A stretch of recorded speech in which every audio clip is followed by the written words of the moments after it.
जय श्री राम दोस्तों, स्वागत है हमारे शास्त्रा फ्यूचर यूट्यूब चैनल पे। दोस्तों, अगर आप अपने जीवन में कुछ नया सीखना चाहते हैं तो हमारे इस चैनल को सब्सक्राइब कर लें। चलिए दोस्तों, शुरू करते हैं। दोस्तों, अगर आप जो मैं इस वीडियो में बताता हूं वह उपाय मंत्र कर लेती हो तो यकीन मानिए दोस्तों, भगवान शिव की कृपा, माँ लक्ष्मी की कृपा एवं माँ गौरी की कृपा आप पर हो जाएगी और आपकी जो भी हर एक मनोकामना दोस्तों पूर्ण हो जाए तो मुझे बताना। क्योंकि दोस्तों, आज तक मैंने जितने भी उपाय बताए हैं उनसे हर एक व्यक्ति को लाभ ही लाभ हुआ है दोस्तों। इसलिए आप इस वीडियो को एक बार पूरा जरूर देख लेना, क्योंकि आपका भला तो होगा ही, साथ में लाखों करोड़ों व्यक्तियों का भी भला हो सकता है। दोस्तों, आज हम इस वीडियो में बात करेंगे मासिक शिवरात्रि व्रत के बारे में कि यह व्रत कब से शुरू करना चाहिए और कितने व्रत करने चाहिए। इसके अलावा हम आपको बताएंगे कि मासिक शिवरात्रि व्रत में अभिषेक और इसकी पूजा विधि क्या होती है। साथ ही व्रत रखने वाले को इस दिन क्या खाना चाहिए और क्या नहीं खाना चाहिए, इस व्रत के क्या नियम है, इस दिन क्या करना चाहिए और क्या नहीं करना चाहिए। साथ ही आपके मासिक शिवरात्रि व्रत का उद्यापन कब और कैसे करना है। इस वीडियो में आपके मासिक शिवरात्रि व्रत से रिलेटेड संपूर्ण एवं पूरी जानकारी हम बताएंगे, जानकारी मिलेगी। तो लाए शुरू करते हैं दोस्तों। हर माह के कृष्ण पक्ष की चतुर्दशी तिथि को मासिक शिवरात्रि का व्रत रखा जाता है। मानता है कि कृष्ण पक्ष की चतुर्दशी तिथि को महादेव को शिवलिंग के रूप में प्रकट हुए थे। जिस दिन यह घटना घटी थी उसे दिन को महाशिवरात्रि के नाम से जाना जाता है। लेकिन तब से हर माह के कृष्ण पक्ष की चतुर्दशी का दिन शिव जी को समर्पित हो गया। इस तरह हर माह आने वाले कृष्ण पक्ष की चतुर्दशी को मासिक शिवरात्रि के नाम से जाना जाने लगा। मानता है कि इस दिन यदि भगवान शिव की पूरे विधि विधान से पूजा की जाए तो असंभव कार्य भी कुछ ही दिनों में संभव हो जाता है। मानता है कि इस दिन व्रत रखने से व्यक्ति की सभी मनोकामनाएं पूरी हो जाती हैं और कठिन से कठिन काम भी बन जाते हैं। कुंवारी लोग इस दिन व्रत रखें तो उन्हें मनचाहा जीवन साथी मिलता है और शादीशुदा लोगों के जीवन की हर समस्या दूर हो जाती है। उनके जीवन में सुख और शांति आती है और जिन लोगों के संतान नहीं है उन्हें संतान प्राप्ति का आशीर्वाद मिलता है।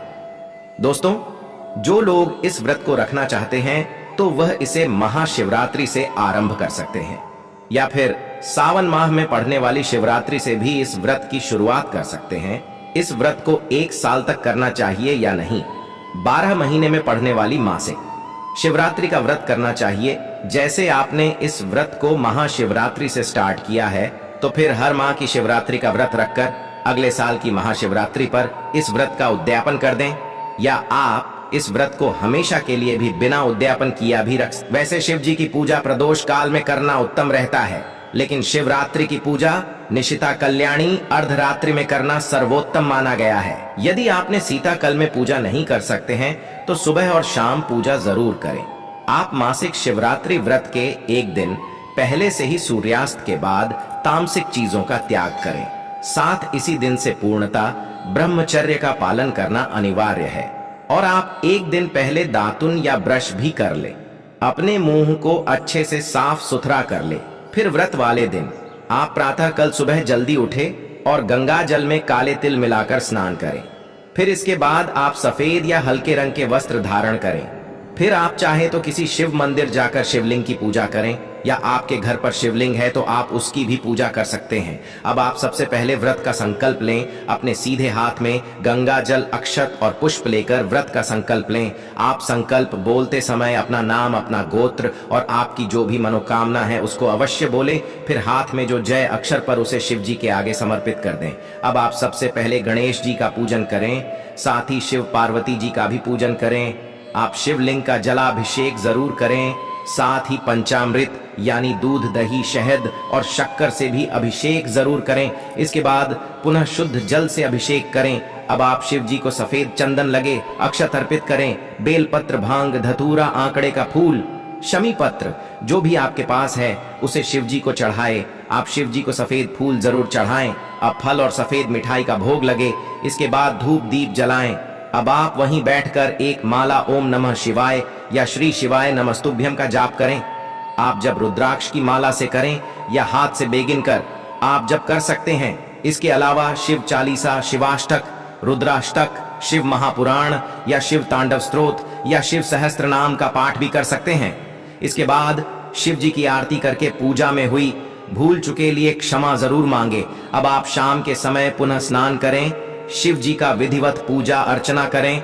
हो सके तो इस दिन रात्रि जागरण जरूर करें, और यदि आप पूरी रात जागरण नहीं कर सकते हैं तो मध्य रात्रि तक जागरण जरूर करें, या नहीं रात 12 तक भजन कीर्तन मंत्र जाप जरूर करें।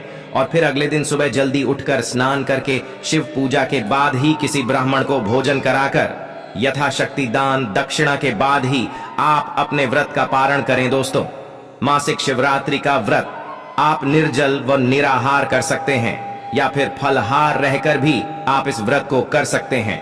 यदि आप फलाहार व्रत कर रहे हैं तो सुबह व शाम की पूजा के बाद फलाहार कर सकते हैं।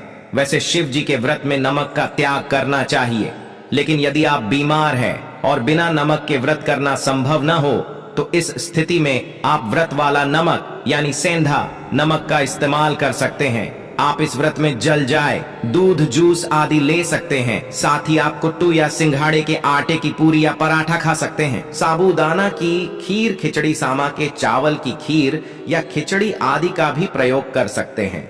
फलों में आप ज्यादा खट्टे फल छोड़कर सभी फल का सेवन कर सकते हैं।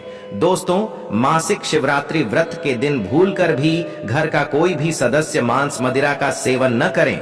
इस दिन भजन में गलती से भी प्याज लहसुन का इस्तेमाल नहीं करना चाहिए। इसके अलावा वृद्ध को इस दिन काले कपड़े पहनने से भी बचना चाहिए, और गलती से शिवलिंग पर तुलसी के पत्ते नहीं चढ़ाने चाहिए, और न ही केतकी का फूल शिवलिंग पर चढ़ाना चाहिए।